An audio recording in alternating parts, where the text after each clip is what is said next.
that time of day again.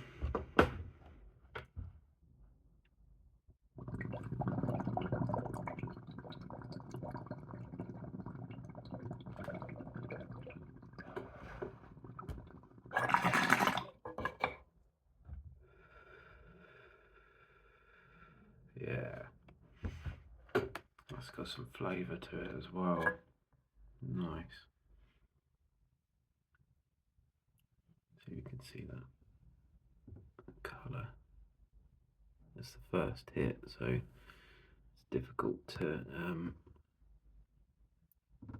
really see the colour. It looks quite dark, but only on camera. It looks green in real life, so there we go. And it's been sat in the ball warming up for a while so that it will actually kick out some vapour when I do rip it. So here we go.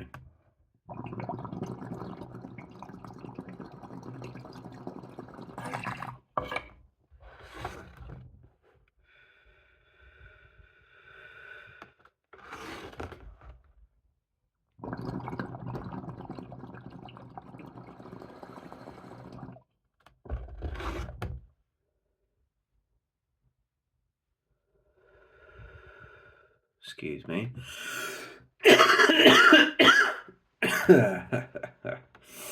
Oh dear. Always gets me.